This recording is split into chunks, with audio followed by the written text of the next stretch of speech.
1971 সালের সময়কার একটি গ্রামীণ ভৌতিক গল্প। তখন গ্রামে বিদ্যুৎ ছিল না, চারদিকে কেবল কুপিবাতির আলো আর গভীর অন্ধকার। গল্পটি পাঠিয়েছেন একজন শ্রোতা। তিনি যেভাবে গল্পটি লিখেছেন আমি ঠিক সেভাবেই শোনানোর চেষ্টা করছি। আসসালামু আলাইকুম, হরর এফএম। আমার নাম রহিম। ঘটনাটি ঘটেছিল 1971 সালের ডিসেম্বর মাসে। তখন আমাদের গ্রামে বিদ্যুৎ ছিল না। রাত হলেই পুরো এলাকাটা অন্ধকারে ডুবে যেত। কেবল কুপিবাতি আর হারিকেনের আলোই ছিল ভরসা। একদিন বিকেলে আমরা ছোটবেলার বন্ধু রহিম শহর থেকে আমাদের বাড়িতে বেড়াতে আসে। বহুদিন পর দেখা হওয়ার পর আমার অনেক খুশি হয়েছিলাম। সারাদিন গল্প আর আড্ডায় কেটে যায়।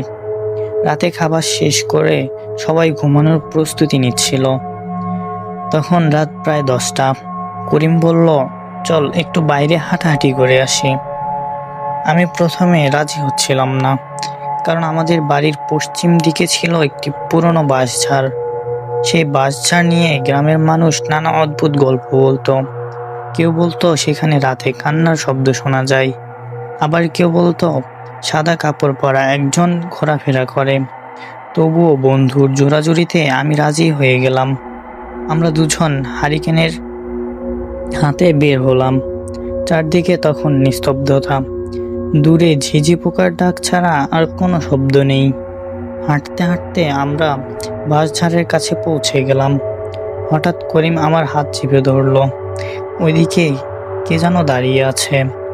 আমি তাকিয়ে দেখলাম দূরে একটা সাদা অবয়ব দাঁড়িয়ে আছে। মনে হচ্ছিল একজন মানুষ, কিন্তু অদ্ভুত ব্যাপারটা হলো তার কোনো নড়াচড়া নেই। আমরা কিছুক্ষণ তাকিয়ে রইলাম, তারপর সাহস করে কয়েক কদম এগোলাম। আর ঠিক তখনই মূর্তিটা ধীরে ধীরে বাঁশঝাড়ের ভেতরে ঢুকে গেল। আমাদের বুকের ভেতর কাঁপতে শুরু করলো। তবুও কৌতূহলবশত আমরা তার পেছনে এগোলাম। বাঁশঝাড়ের ভিতরে ঢুকতেই চারপাশ অন্ধকার হয়ে গেল। হঠাৎ মনে হলো কেউ যেন আমাদের চারপাশে হাঁটছে, কিন্তু কাউকে দেখা যাচ্ছে না। এরপর শুনতে পেলাম একজন নারীর কান্নার মতো শব্দ, খুব আস্তে, খুব করুণ। করিম ফিসফিস করে বলল, চল ফিরে যাই। আমি রাজি হলাম, কিন্তু ফিরে আসার জন্য ঘুরতেই দেখি আমাদের পথ চিনতে পারছি না। যেদিক দিয়ে এসেছিলাম সেই পথ যেন নেই।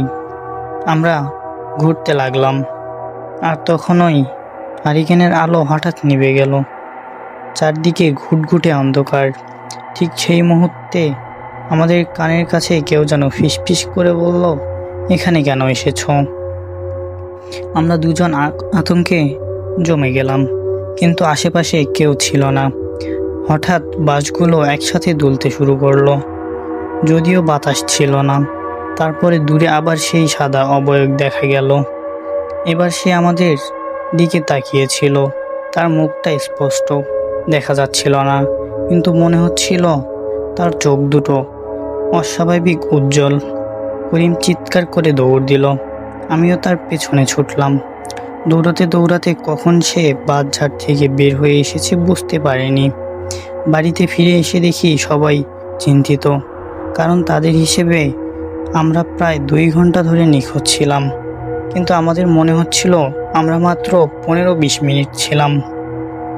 পরদিন সকালে গ্রামের এক বৃদ্ধকে পুরো ঘটনা বললাম। সব শুনে তিনি দীর্ঘশ্বাস ফেলে বললেন, অনেক বছর আগে ওই বাঁশঝাড়ের পাশে একজন মহিলা মারা গিয়েছিল। এরপর থেকেই মাঝে মাঝে অদ্ভুত ছায়া আর কান্নার শব্দ শুনতে পাই। এরপর থেকে আমি আর করিম কখনো রাতের বেলায় ওই জায়গায় যাইনি। আর আজও যখন সেই রাতের কথা মনে পড়ে তখন শরীরটা শিউরে ওঠে। বন্ধুরা, এই ঘটনা সত্যি নাকি কেবল কাকতালীয় তা আপনারাই বিচার করবেন। আপনিও যদি কোনো ভয়ঙ্কর বা রহস্যময় ঘটনার মুখোমুখি হয়ে থাকেন তাহলে পাঠিয়ে দিন হরর এফএম এ। আল্লাহ হাফেজ।